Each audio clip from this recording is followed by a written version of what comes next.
You probably already know about mid and side, and you've likely used it before to work on a stereo signal. Even though at first glance it seems simple and intuitive, mid and side actually isn't. Here at Absolent, we like to dig deep into things, and in this video we're going to explain how mid and side processing really works so you can use it more correctly and consciously.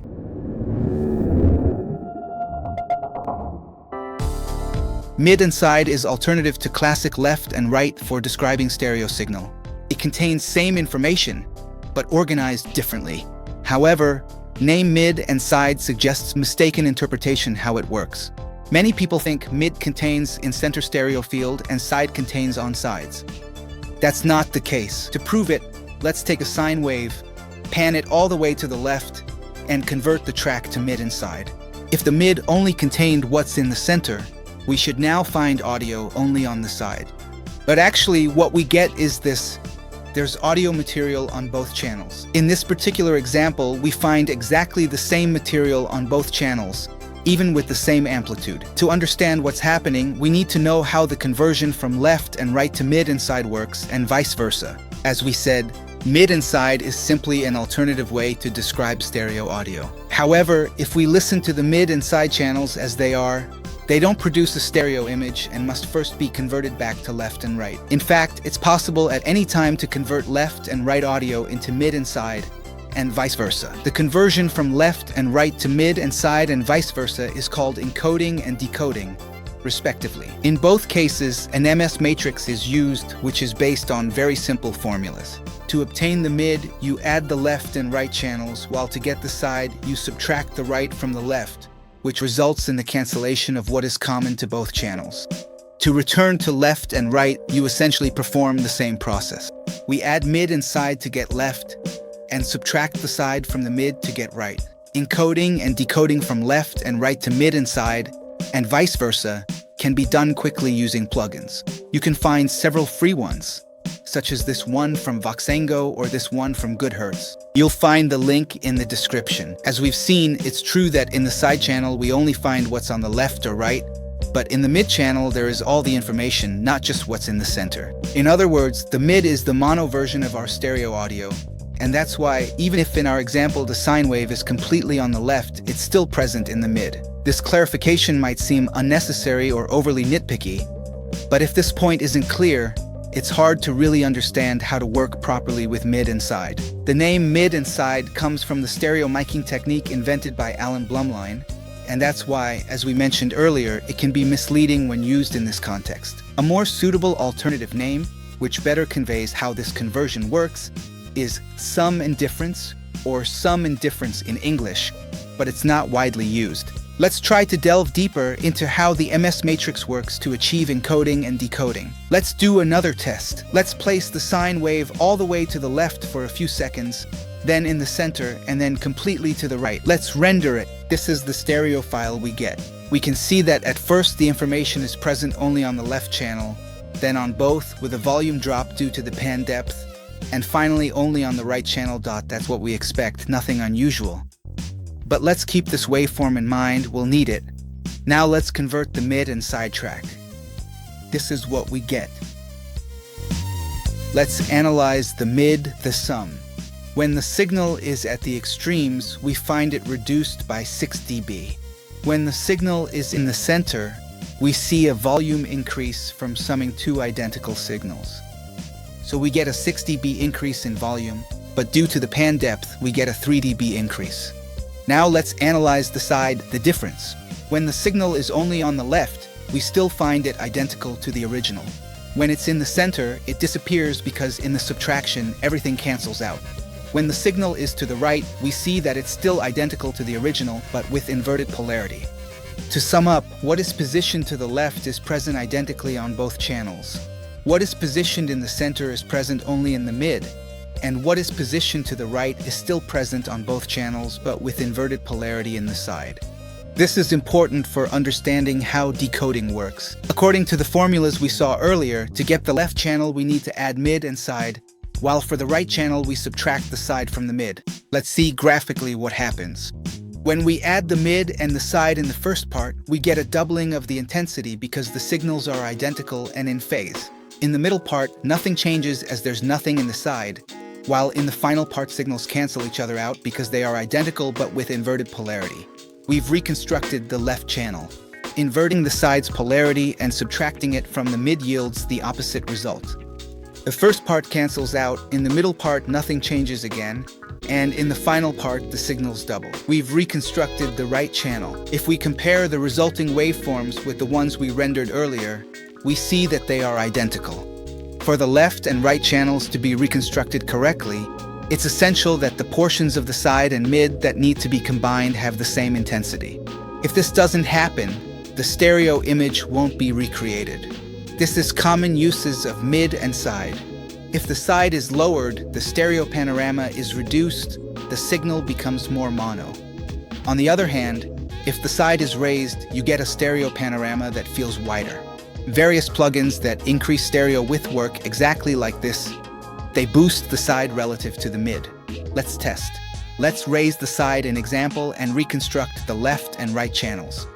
From the waveform, we can see that the intensity of what's on the left or right has increased, as we'd expect, but we also notice that there's material present where there originally wasn't any. There's signal on the right even when it was only on the left before, and vice versa. If at the beginning and end of the file the audio was originally all on the left or all on the right, how is it possible to widen the stereo panorama? It's not possible to move the signals even further to the left or right. The feeling of a wider stereo image is achieved through a trick.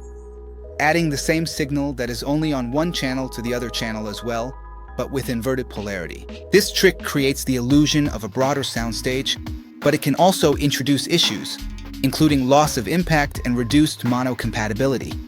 In fact, when the side is raised too much, what's in the center is perceived as weaker, making the result less impactful. Moreover, when converting to mono, the side and modifications applied are cancelled out, leading to an excessive difference between stereo and mono versions. The sound you get by increasing the stereo image and raising the side may even seem pleasant, but it's unnatural and, over time, can become annoying. If it's very noticeable, it becomes unpleasant. This effect created by increasing the side is known to sound engineers. Acoustic phase cancellation, a problem we try to limit during mixing. To achieve stereo width, some acoustic phase cancellation is necessary. The sense of width is created by the phase difference between what reaches each ear. There is no stereo width if there is no phase cancellation, normally only momentary. As observed with any vector scope, in a stereo audio signal there are always peaks indicating more or less noticeable phase cancellation, but only for brief moments. Our ears are not particularly sensitive to instantaneous events, so these peaks cause no major issues. However, raising the side signal's level introduces constant acoustic phase cancellation, creating a very different, less pleasant effect. Moreover, when listening with headphones instead of speakers, not only is the perception of stereo width reduced, but you actually get the opposite effect with a narrower stereo image. In fact, during a mix, no professional would ever think of increasing the stereo width of a drum kit by inverting the polarity of one of the two overhead microphones. Even though you would get a wide sense of space, the result would be unnatural and unconvincing. However, the biggest problems start when you apply different processing to the mid and side channels. It's essential to understand that mid and side cannot be considered separately, but only make sense when taken together as a whole. So when we process the mid, we're not just affecting what's in the center, but the entire signal, altering the stereo width more than we might think. In general, any difference between mid and side means that the left and right channels won't be reconstructed correctly compared to the original audio, because the sum or difference between the channels gets altered.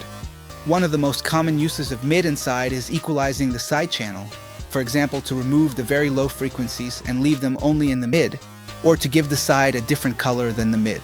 Simply using an EQ on one of the two signals has more effects than you might think.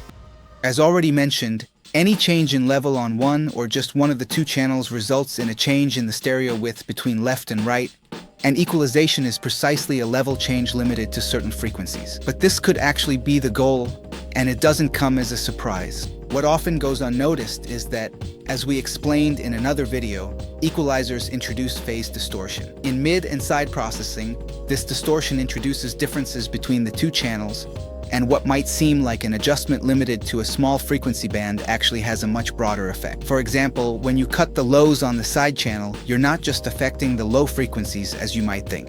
High-pass and low-pass filters can create a phase distortion, resulting in a reversal of the stereo image across affected frequencies. What was on the left is on the right, and what was on the right is on the left.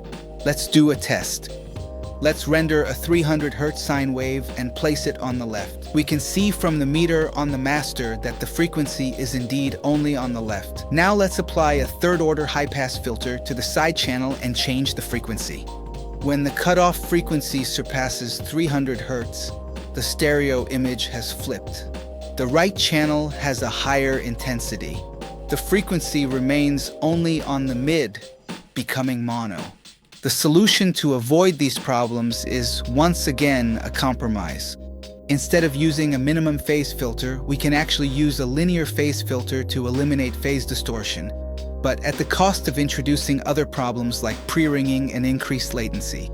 We've made a video where we explain in detail how linear phase filters work and how and when they should be used. If you haven't watched it yet, go check it out. The result might not necessarily be better, but it's worth trying both alternatives to see which one we like more. In any case, it's important to be aware of these issues so we can handle them consciously. Even using a compressor only on the mid or the side can alter the stereo image in unexpected ways. Basically, a compressor changes the volume of a signal following certain criteria. We've seen how a change in volume on one of the two signals alters the stereo image width. So, compressing only one of the two signals or compressing them independently leads to a constant opening and closing of the stereo image, because we introduce ongoing differences between mid and side that prevent a consistent reconstruction of the left and right channels. Let's do a test. Let's take a kick drum sound and place it in the center. Now let's add a pad with a nice wide stereo spread. On the master, we'll convert the signal to mid and side and apply compression only to the mid. If you listen with good monitors, you can clearly perceive the stereo image expanding and contracting each time the kick drum hits and the compressor begins its operation.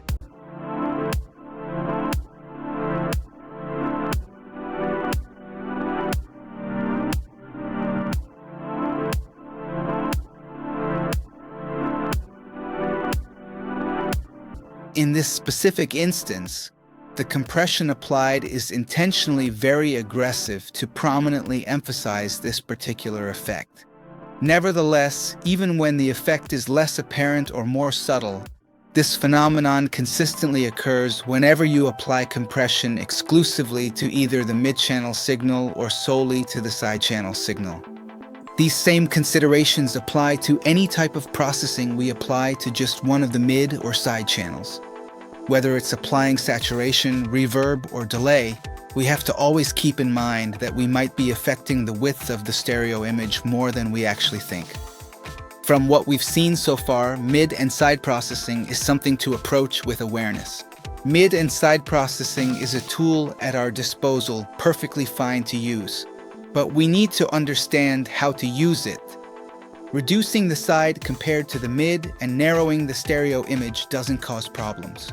This makes the product more mono without introducing artifacts. Conversely, if you want to increase stereo width, mid and side processing is a solution when other interventions are not possible. A common use of mid and side is during mastering to enhance the stereo image.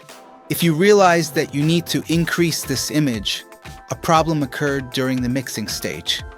Before mid-side processing, it's better, if possible, to solve the problem at its source, reopen the mix and increase stereo width by working with pan or adding new elements to place at the edges of the stereo image.